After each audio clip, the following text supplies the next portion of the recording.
maraming gumagawa ng nagsasagawa ng buwito, pero mali-mali naman.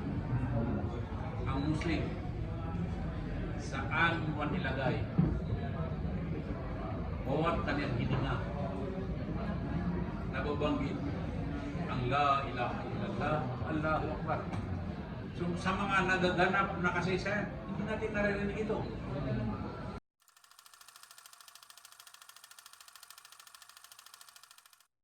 My first question is for the producers. What made you decide to do a film about Lapu-Lapu? Where did the idea came from? Okay. Who will answer? Me answer? Yeah, anyone can answer. I have been studying actually I'm here in the Philippines for long years, living here, my family, my wife, children, all we are here. And then I have a personal research about the history, and then I found out there are lots of things which is not true told to the people about the history of the Filipinos. Example, the simple thing also, even the alphabets of the Philippines is alipbata, which is Arabic alphabets. And then the people are actually, historically, 100% the people originally are the Malay, and nobody is recognized themselves as Malay, but they have a given name is Kulimangi or brown race, which is not existing in the world.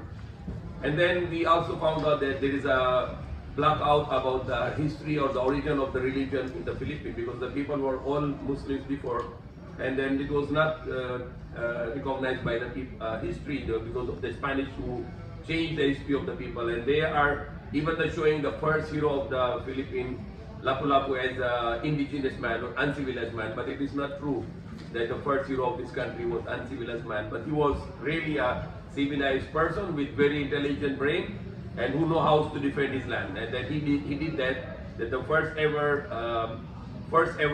infiltrators came, the colonial power came, that he defeated them and led them to run away from the country, and as I said during in the cinema, that the real name of this country was Maharlika, this Bansaneto na Maharlika, and then it was changed by when they conquered their land, they started to call themselves, they called this land Islas Filipinas, the island subjugated by King Philip.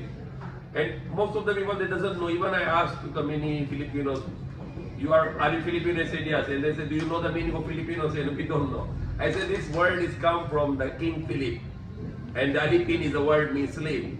So how you can be proud to be a Filipino when you said I'm proud to be the slave of King Philip, who was considered as wrong people, because they were like terrorists, because they came here, they killed people, they raped women, they stole all the wealth, the gold, silver, and spices and everything, and they changed identity into Filipinos. So that is not right that the people doesn't know what is truth. So that's our plan, to show truth to the world, to the people of the Philippines, and also world will know that the Philippines has a very brave history. There are people who defend the land with these colonial powers, Spanish, Portuguese, so they can see that how great this nation is and how great the defense of these people, that they defend the country from the colonial power, and to also to show about that what is the real religion of this land before it was Islam, to worship only one God and not to worship the idols. Okay, follow up, sir. Since you said you'd be showing truths in the film, wouldn't it affect like the history books of the Philippines, the films made before about the history of the Philippines also? Because you said you'd be coming out with the correct facts or terms or names in Kampilan. So what would be the effect on the history books, on the history of the Philippines itself? Yeah. As I said, even just to take a one point only, about the name Maharlika, even the president, Marcos, the recent president, his father wanted to also change the name Philippines to Maharlika. And it's not mentioned in the books of the syllabus, the curriculum.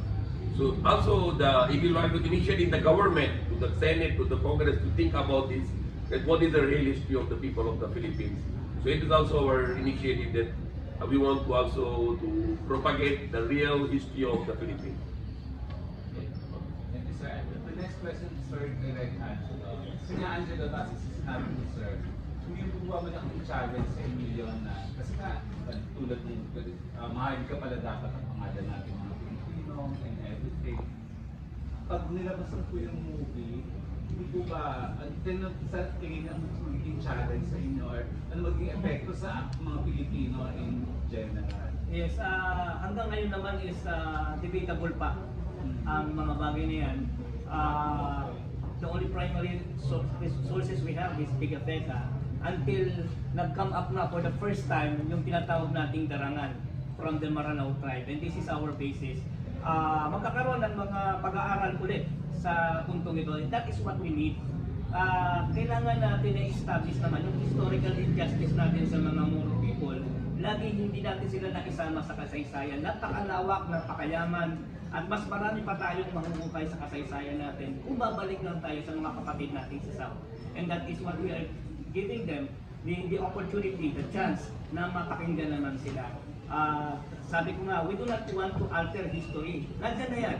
What we need is, pinipresent lang namin yung version din naman ng mga kapatid natin sa South. The executive producer may want to add. Can you add something, sir? Yun na nga, ang aking dudugtungan, yung sinabi ni ating puting director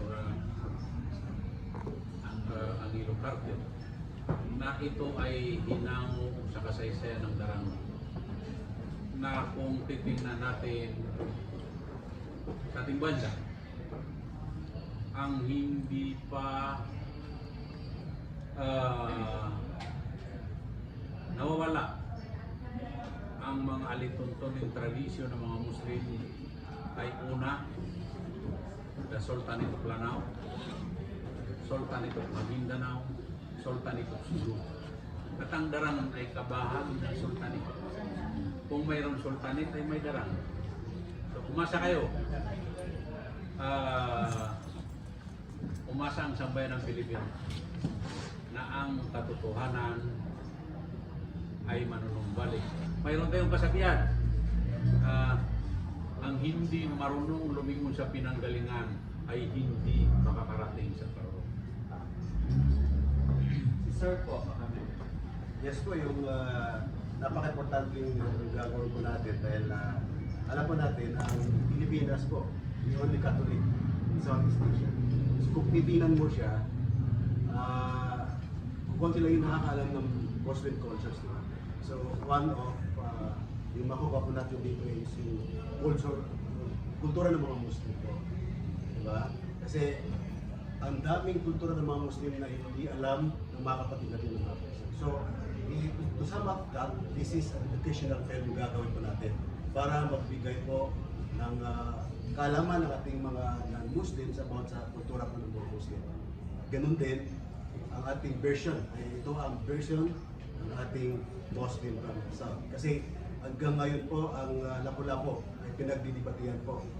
Mayroon ding lumabas na libro, this 2023, kasi Lapu-Lapu daw ay isang Bisaya.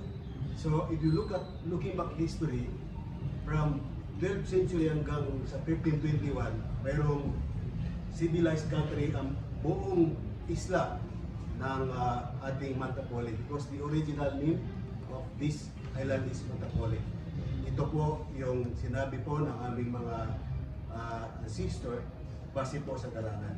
So ipapakita po namin using the power of media para po malaman po natin mga kapatid ang ating kultura Muslim. Diba kasi minsan nalaman po natin yung kultura ng mga Muslim kapag ikaw ay pumunta sa Dubai, kapag ikaw ay pumunta sa ibang Muslim country. We have 57 countries. So ito po, no? Kaya kung maibalik po natin yung, ito ay isang kayamanan yung kultura natin. Bakit ang Gulf countries pupunta sa Malaysia? Malaysia is not a 100% Muslim country. But because they preserve their cultures, naging yaman po nila ang kanilang kultura. Ito po ang pinupuntahan ng mga ibang country sa Malaysia. Now, para ma-invite po natin, makuha po natin ang ating mga Gulf countries na pumunta dito, we can offer our diverse cultures. Diverse culture para pupuntahan ng mayroon palang Muslim dati doon sa ano ganito, puntahan natin. So imagine mo the number of Muslim countries malapit at malayo sa Pilipinas pupunta dito para po tingnan ang ating kultura po na nagkakaisa bilang isang nation po. Thank you po. And my last question kay Direk ulit. Yung teaser po kanina, teaser po ngayon, di ba? So yung pag-shoot niyo po yung pelikula na talaga, yung buong cast po ba papalitan? Not necessarily. May mga scenes din na isasama ako doon because sayang naman. Yung nakita nyo sa background is the actual costume. Pinatahi po namin yan according to the research namin. Sarili namin as much as possible, the Sultan and the chef and of course our executive producer wants in-house talaga lahat. So mas madadagdagan pa siguro na eksena. Yung po mga artista. Yung mga artista of course madadagdagan. May star na po ba kayo in mind? Bumibili pa kami at sana ang makasama namin dito yung ating makakasundo. May dagdag ko pala. Ang isang katanungan, bakit Kampilan ang pamagat ng ating gagawing pelikula? Ang Kampilan ay makasaysayan sa aming mga Muslim sa Pilipinas. Sapagkat nung dumating ang unang mga mananakop, Kampilan ng aming mga sandata. At sumunod ang mga Japanese, mga Hapon, Kampilan din ang tumalo sa kanila sa Battle of Tamparan. Yun yung sinabi ni Director na mayroon isang lugar sa Lanao del Sur na lahat na pumunta doong mandirigmang Hapon ay naubos at yung hindi naubos naging alipin ng mga Muslim. Salamat. And to add that, first time in the history na gumamit kami ng actual Kampilan. Actually, this is a historical creation from Mindanao. This is a 130 years old Kampilan. Owned by the Sultan, yes, owned by the Sultan himself. Sabi nga, Sultan, pwede ko bang hawakan to? Ipahawak. Willing siya. Only the Sultan ang meron lang nito. This is considered as the royal sword. Mamaya pwede niyong hawakan. Kung makita nyo at ilang kasaysayan na rin ang pinagdaanan nito at ilang mga dugo na rin siguro ang naibuwis sa pamamagitan ng Kampilan. You can touch this. I can hold this one. Isa na lang po, meron na po ba kayong pinakausap na lead star para maging sila po na? Wala pa. May idea po ba? May mga sinasabit na sa amin yung mga consultants namin, may mga potential actors, named actors. I would like to take credit to give credit to Mel kasi he's insisting na it should be named actor. So nag-survey po yun sa Facebook? Yes, I know. Ang pipiliin po ba yung sikat na o baguhan pa lang? Kasi nung nakaraang film festival, Yes. nung gumbusa si Cedric Baguhan, pero Yes. lead siya, kumita yung pelikula at best actor. Tama, So tama. choice nyo po ba, baguhan sila po? Depende sa karakter pa rin ang titingnan. Hindi ko kailangan ng bisoy, hindi namin kailangan yung kailangan ko mas native as possible. So kasi yung ginawa ko natin ngayon ay soft launching po ng soft films. So sisiguraduhin po namin na magagandahin namin ang unang gagawing Kampilan po. And this is the first pelikula po movie na gagawin ng short films. So ito po ay suporta po natin sa movie industry, suporta po natin sa mga kasama po natin ng mga artista para po mabuhay muli ang ating movie industry after the pandemic. Okay, thank you, Thank you Mel. po. To give room for other questions. Pero bago po kayo, mga kapatid, may tanong lang po ako. Total, ito po ang launching o official launch po ng Sultanate Films. Ano po ang ugat? Paano po nagsimula? Paano po kayo nabuo? Direct? Or Sir Sultan? Your Excellency? Paano po nabuo yung grupo, yung film production? Nabuo ang aming grupo sa Muslim Solidarity Movement for Peace and Harmony. Gusto namin magkaisa ang mga Muslim sa Pilipinas sa tamang pamamaraan, tamang daan para sa pangkabuhayan, na pakikitong sa inyong mga kapatid ng mga Kristiyano. At sumunod naming binuo the Sultanate of mga Pilipinas na Solidarity. Na ito kung titingnan natin ang mga sultan at mga religions ay pinagsama.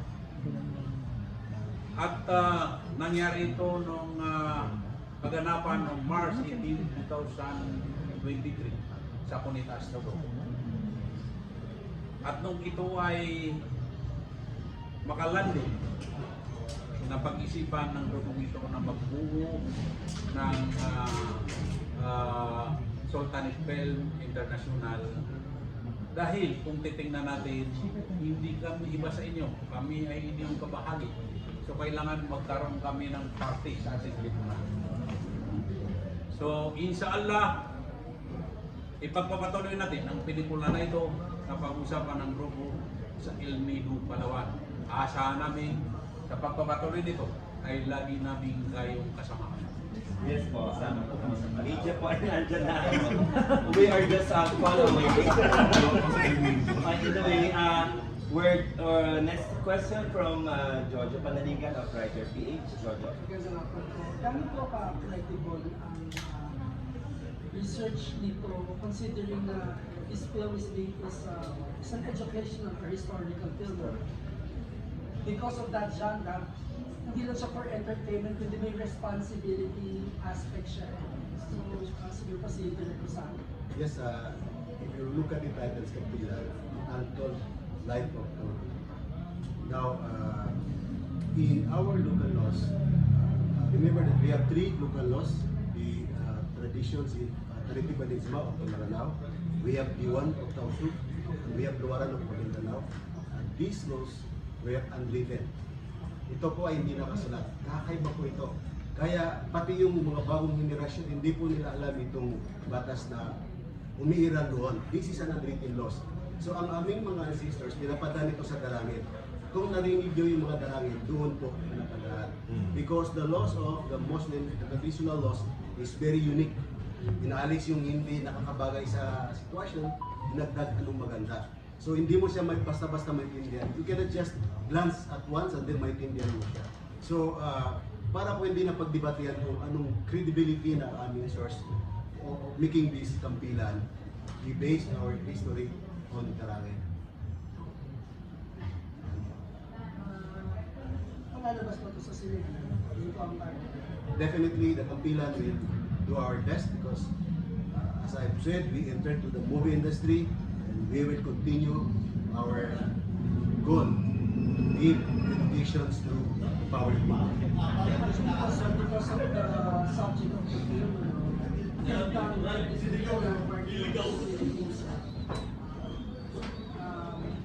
pwede ko pa bang malaman kung meron na kayo iyak mga hanggang magkano ang gastos for this kind of film para ma-achieve yung gustong Director ka na, maybe.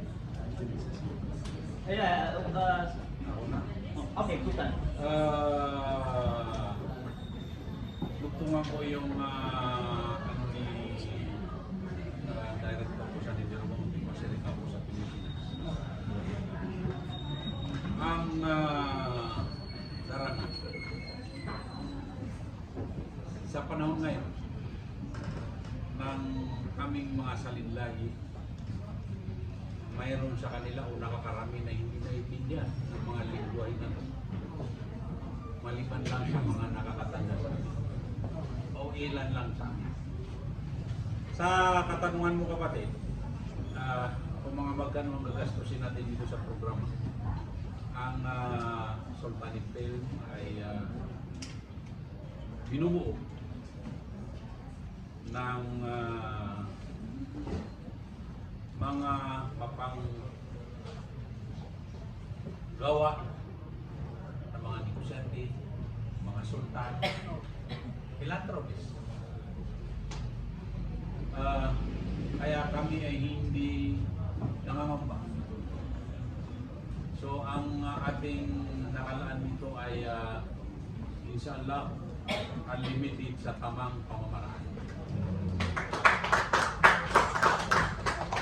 Filipino grupo. Yes, dahil Pilipino na si Brother Rasa.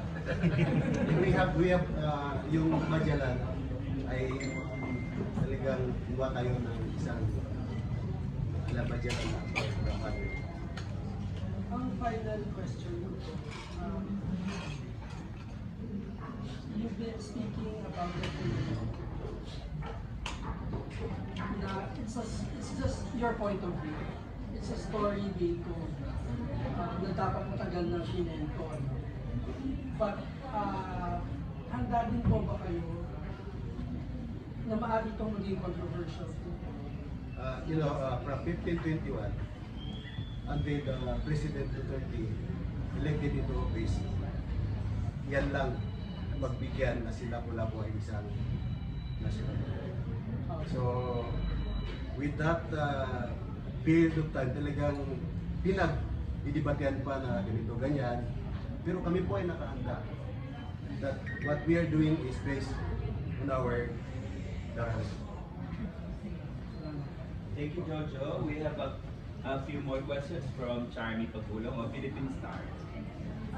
Question, how socio-political issues that will be tackled in the film that are still relevant?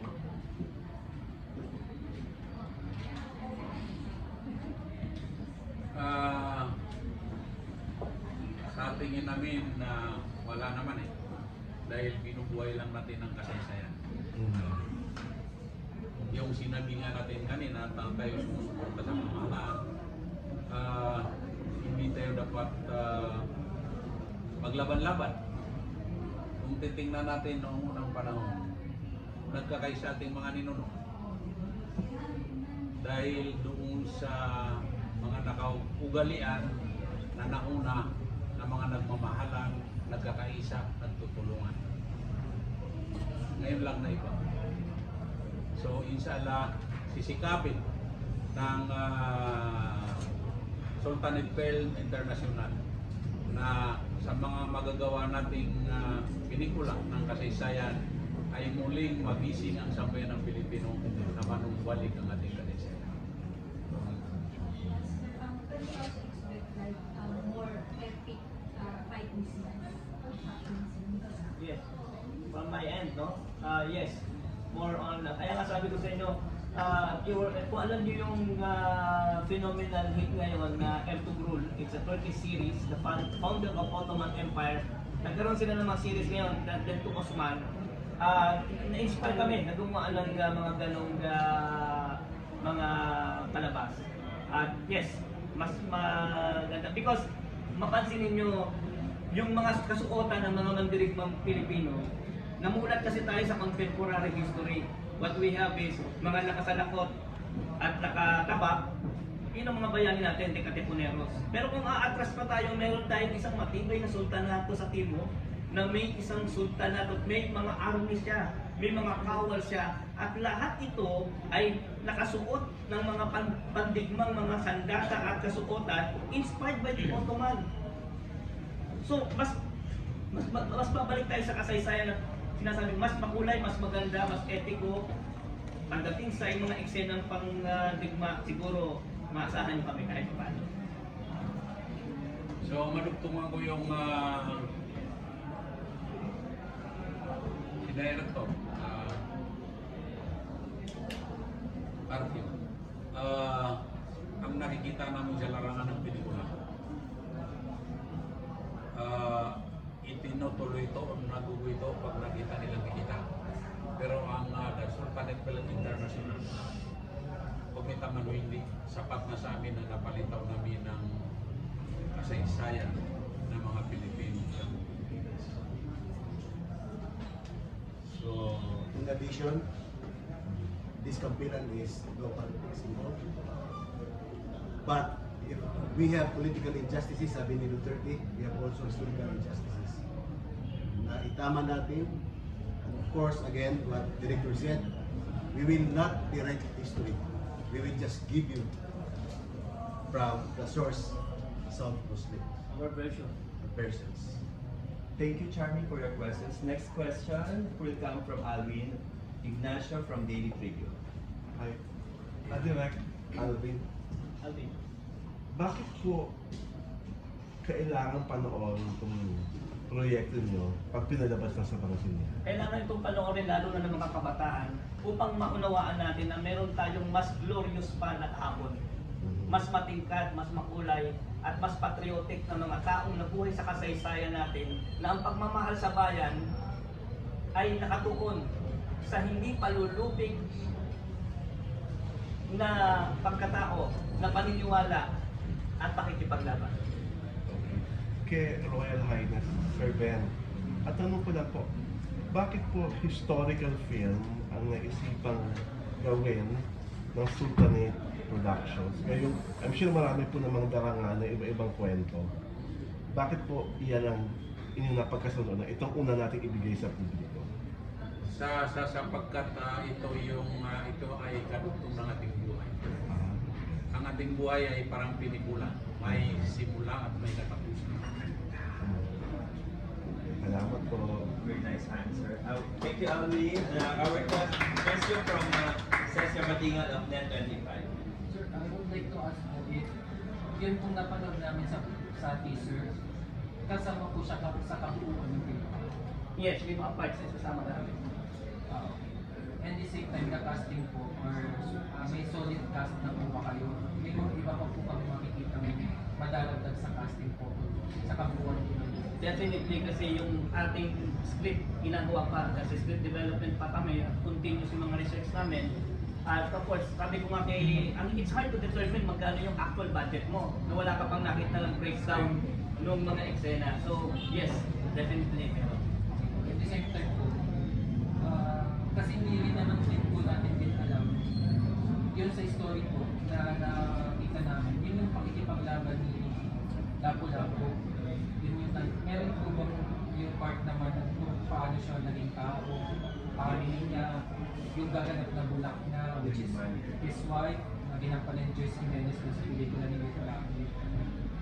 May makikita pa po. Mas mula sa colorful. kabataan. Mas colorful kasi pakikita namin dito, 4 ang asawa nila Lapu-Lapu. Baka magulang kayo. 5 asawa. 5 asawa. Sa tradition din sa yes. And may question na lang po sa mga producers. Yung creating po period films is not easy. Malaki po yung budget lalo na po yung sa mga costumes, sa creatives. Meron po ba kayo? Saan po kinukuha ang mga kumbaga yung mga gagamitin po ng mga sa art department? Yung sinabi natin kanina na ang mga bumubuo ito ay mga sultan, mga bayalabis ng buong Pilipinas. Ito yung tawagin philanthropist. Sa pelikulang ito, ulitin natin, hindi namin hinahangad na ito ay kumita. Ang aming ngarin ay panunggalikan ang ating kapatiran at mag-iwan ng kasaysayan na kailanman na hindi makakalimutan. May kumbaga may gagawa po ba ng mga Yes. mga set designs? Yes. Sa mga taga-industriya rin. Actually, yung napanood natin, ilang taon po ginawa yan. Before the pandemic, we start planning about it. So inaamin po namin, napakahirap gumawa ng Philippines. Because kailangan magawa mo kung anong nandun compared to the present situations, di ba? So napakahirap talaga gumawa ng Philippines. So kahit gano'ng kahirap, pag meron ka namang will to do that, magagawa mo talaga. And for the productions of this Kapilan, we accept na baka it took years. Kasi dito basta-basta sabi mo, ito na yung movie, baka hindi panoorin. But we will make sure na pag gagawin namin yung pelikula, maglalakin ang Sultanate para po maganda ang production. May final question na lang po. Kasi po nauuso po ngayon yung mga period films, biopic movie. Yung isa po, alam natin, napasama sa Metro Manila Film, which is Hungursa. Opo. Kung inspiration nyo rin din po kayo para sa tingin na meron din po pala talagang audience ng biopic dito sa Pilipinas. So if you look at it overall, no, meron more than 400 series, right? The 450. 450. Yung may ano doon is kaibigan po ng ating producer po. No? So if you look at the Kampilan, from 1521 until 2024, ang dami pwede magawang series yan. So titingnan po natin yung Kampilan and then we will decide if we can make it a series also. So that the Filipino can watch, meron pala pa tayong magandang kultura po na dapat buhay. Thank you so much. Ibigyan namin kayo ng pakulay, magandang story na may kwenta, hindi walang yung kwento na may kwenta. Okay, well, we're down to the last 2 to 3 questions. Our next set of questions will come from Josh Mercado of ABS-CBN. My question is for Sir Pasano. For a non-Muslim audience, Ano yung makukuha ko sa pelikula? So, yung sinasabi po natin, no? Yung isang kultura ng Muslim, papanood po natin. Kasi, of course, yung napanood natin, because that's only a teaser. So, may mga eksena dyan na we will display the cultures of Muslims. Lalo na po yung nasabi ko natin, diba? Kasi may mga nagawa ko na napula po na may mga love story, but yung sa atin talaga kung ano ang talaga ang nalaman po natin. Kasi sa 1521, bakit daw tinawag na Limasawa Island? So if you look at the name of that island, Limasawa, dahil daw ang isang dato doon ay 5 ang asawa.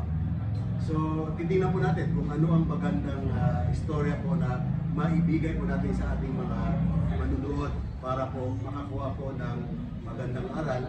Ang pagpila na hindi basta-basta lang movie film, kung hindi magbibigay ng aral sa lahat, hindi lang sa pangbata, pati po sa ating mga tanda. Sabi niyo po kanina, sir, hindi po mamadali yung pelikula. Tama. Definitely, making a movie is not easy as what we think. Pero ano po yung nag-trigger talaga po sa inyo na naisip niyo na po na finally gusto niyo na pong gawin ang kwento nila Kulak? Sabi ko, nagsimula po tayo before pandemic, no? Okay. During the pandemic, lahat tayo hindi makakalabas. Napanood natin kung ano dapat panoorin. Kaya doon tayo na came up with the idea na mayroon tayong ganito na pwede kayang gawin ng Filipino movie. So, gano'n na po pala katagal, sir. Matagal po. Pwede ko malugtungan Yes, yung mga kasagutan ng ating muting director. Yes, please. Ang masarili mo sa Pilipinas. Ang isa na nakikita natin na makukuha dito ng ating mga non-Muslims na manonood dito, hindi naman lihim sa ating kaalaman na wala pang mga Espanyol. Tayo ay Muslim. So ang makukuha dito ng mga manonood, magigising sila sa katotohanan na ang angkan pala namin ay natin kami Muslim. Kaya nga, ang ginagawa natin, ipanumbalik ang mga nakaraan. Maraming gumagawa ng nagsasagawa ng kwento, pero mali-mali naman. Ang Muslim, saan mo nilagay? Bawat kanyang hininga, nababanggit ang La ilaha illallah, Allahu Akbar. So sa mga nagaganap na kasaysayan, hindi natin naririnig ito. So yun kapatid, ang pwede makuha ng ating mga kapatid na Muslim na malaman nila na tayo ay isang lahi, isang pinanggalingan. Yan ay hindi, ano ulit ko, hindi lihim sa ating kaalaman. Any more questions? Dan? Si Danilo po from Vloggers Philippines. Ano ko lang din, paano po yung distribution ilalagay po ba natin sa online stream?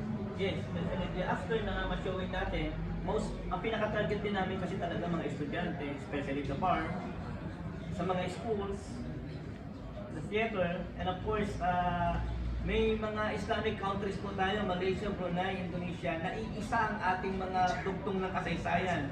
Kilala nila sila Pulaku, sa totoo lang. Pag pumunta kayo ng Malaysia, Indonesia, Brunei, kilala nila si Sultan Kudarat. Kaya ang tanong nila, kailan namin maririnig yung version na naririnig namin din sa mga lolo at sa mga ninuno namin mula sa mga kapatid at kababayan namin mga taga-South, taga-Mindanao. Remember, the Mindanao before is a Sultanate region. Before, wala pa ang Luzon, Visayas, medyo wala pa tayo eh. Darussalam, it was called Darussalam. The continent itself is Darussalam, House of Peace, Malaysia, Indonesia, Brunei, that part. Ganun kalawak. Bas balik ka pa ng kasaysayan during the Mongol Empire, the Ottoman Empire. Pag pumunta ka ng Pilipinas, ano nakalagay dyan? It's the Kingdom of Tondo in the Luzon. Yes, it was Kingdom of Tondo. Kaya ang dami-dami natin pwedeng i-discuss kung babalik tayo sa kahapon. Ang dami, ang ganda-ganda ng kasaysayan natin. contemporary history lang natin itong lagi natin niro-romanticize sa mga pelikula natin. Ang dami pa, aatras lang tayo. Direct plano kayo sa Film Fest sa December. Yes, ito, si Mel pa ba? Si Mel pa ba? Bakit ako direct? Si Mel Disawar siya ang ating publisher, ang RPR. Depende po sa production kung kakayanin at matatapos. Sabi ni Sir, walang limit ang Yes. Dahil sa kalupitan ng pangyayari. Dahil sa kalupitan ng pangyayari ng ating mga hero. Ang pulaka, nalapulang. Pero inuba naman, ibang alam sa isda, inihiyaw, sinisigaw. Kinatubuti naman, ginagawang pang kinilaw. Pero din po ba talagang pangalan? Yes. Wala po. Si Direk. Alipula. Saan po nanggaling yung pangalan na? Direct namin na baka may idea ka direct dito naman sa daw po galing yung ganito pa. Ang Kalipulak, it was ito yung mga version, the Aginit Chronicle from the Borneo people. They mentioned Salipulaku, may Kalipulaka, may Salipulaka, limang version yan. But we will not be touching the Aginit Chronicle. And the historians, as we know, the history as we know now, we will be touching the now fresh pa ito. It's a welcome development na may nahukay kaming larangan mentioning the name Kalipulaka, referring to a brave man, defender of Mactan or Mactam against a the Portuguese explorer known as Magellan. Ganun kasimple. Doon namin kinuha. That is two word. The Kalip and Pulaka is a two word. Kalip is a title, means leader, means kung kumbaga ngayon mayor o governor, it's a leader of this kingdom, and then the name is Pulaka. So that is why he is called Kalipulaka. Saan po galing yung Lapula? Hindi natin alam eh. Hindi ko alam kasi kung mapunta ka sa Cebu, Paulit-ulit direct. o di ba? Sabi mo? Naging katuwaan pa yung si Lapu-Lapu, pinatay ni si Magellan, yung mga isda, pinatay si Lapu-Lapu. Yung mga kusinero na joke. Kung saan ang galing yung Lapula? Wala. Actually, wala tayong history ng Lapu-Lapu. Wala. Kaya listen to direct Angelo. Wala tayong, the only narrative we have of Lapu-Lapu is from Pigafetta. Wala na. Lahat ng mga versions ngayon na nauungkat is creative licensing na lang. Okay? Pag pumunta ka ng Brunei, may bine-mention sila. Orang Laot. You know what's Orang Laot? Man of the sea. Referring also to Lapu-Lapu. And mas matibay ang aking paniniwala na si Lapu-Lapu ay isang Muslim. Remember, Enrique de Malacca, which is the translator ni Magellan, nakapagsasalita siya ng lingwahe ni Lapu-Lapu. Ng mga Ninda Humapon. Napasin niyo yan? Bakit siya translator? Kasi sabi nga doon sa kanina pinakita natin intentare kapitana, will try captain. Naiintindihan mo ba yung salita nila? Yes, it was written also by Pigafetta na nakikipag-usap si Enrique de Malacca kay Magellan. Ay kay Lapu-Lapu or Lapu-Lapu and Humapon as a translator. Remember, Enrique de Malacca is from the Moluccas Island. Bakit isa sila ng lingwahe? Di ba natin naisip yun? If he is a Visayan. So, matatakal natin yan. So, off the record lang muna itong ilang mga it is a matter of research pa. Richard, final question number. Direct last question from me. Ano po ang damdamin ninyo ngayon?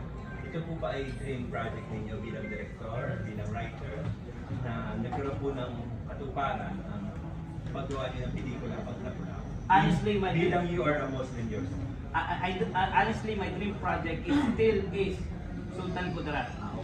But of course, the right word for me is now a challenging project. Because it's the first hero. Oo nga naman, tama si executive producer ko sa Nitaragongan. Bakit lalakdaw ako kay Kudarat? Meron tayong isa pa, which is the first hero, Lapu-Lapu. Kato Kalipulaka. Meron po kung pahabol na natin si Sir, wala po ba kayo report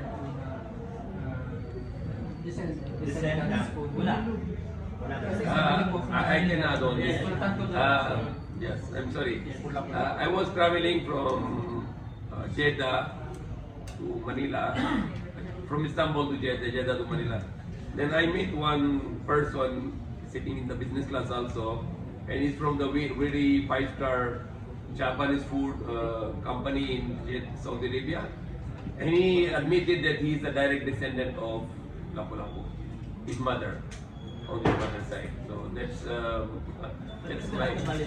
We try to communicate with him, and maybe we can try to have some interview with him also. Did he tell you, sir, what's his nationality? He's from Philippines, from Visayas, from Mactan. His mother is a direct descendant of Lapu-Lapu, and she's practicing Islam. She's a Muslim. And if we can bring him to the also in the press, and because I think he's not in the Filipino, he's working in Saudi Arabia, and he is claiming that his mother is a direct descendant of Lapu-Lapu, and she is by generation Muslim. So that's also one thing is just my own research. I met that person in to do their flight from Jeddah to Manila. Okay. Yung mga anak na gamit po niya, hindi ko na po. Wala na, ibinawan natin ang bisita. Kung wala na po tayong mga katanungan, mga kapatid, hingan po natin ang closing remarks or closing message. Pasalamatan po natin ang mga media at invite po sila sa pelikula natin. We'll start from Sig. Okay, I'm Abdul Razak Siddiq, one of the producer. The remark before the remark, thanks to all of you that you give your very precious time for us to join to coverage this movie that we want to. Our intention is very clear that we want to show the beauty of Philippines and how beautiful this country is, which is comprising of 7,107 islands. And if you can go around, I already go around the Philippines from Bataan, and not the Apari, and until the Sitangkai, the last part of the Philippines. Maybe you don't know even that. It is the next island to Sitangkai is Sempurna. Sempurna is a part of Malaysia, Sabah, Malaysia. So I went until Sitangkai, where the place people have no land at all. They live in the water, on the bamboo. They build the house on the bamboo, and they use the ship as a bangka only. And it's a beautiful place. Nobody knows in the world that the island where people are not living in the land, they live on the sea. All their houses on the sea. Yeah, after the Bungaw Tawi-Tawi. It's far from Bungaw Tawi. From Bungaw Tawi-Tawi, you can take another ship going to Sitangkai. But people are not aware. There is no tourism also to bring this. And that movie, one of the things also is the benefit to the tourism of the Philippines. People will know that about the history of the Philippines and about the culture of the old culture of the Philippines. Also, we are planning in the future to have a movies about the islands of the Philippines to show to the world that the Philippines is really the place where people should come and to visit. Because I visited all myself, Palawan or in Turtle Island. Maybe you are not aware of Turtle Island. Yes, okay. Turtle Island and Sitangkai, Siasi Island, Sulu, Hulu Sulu, Butuan, everywhere I go, and myself I travel almost 4 months to every island, every place. So that's also our plan to show about the beauty of the Philippines, also in history of the Philippines with our own research, and everybody has a freedom of expression. Even though we might have some mistake, but it is okay because we did our best to give the best of the history. Thank you so much, sir. May we have a message from Direct Singh? Magkakaiba naman tayo ng reliyon, maniniwala, kultura at tribo. Dapat magkaisa. I-promote natin ang kapatid. We will use the power of media para po sa ganitong promotion for peace and harmony. Thank you, and we invite you to watch again our t-shirt at 3 minutes, no? And then, natin, magandang movie natin. Thank you po. Salamat po. May we have an order from Sir Sultan.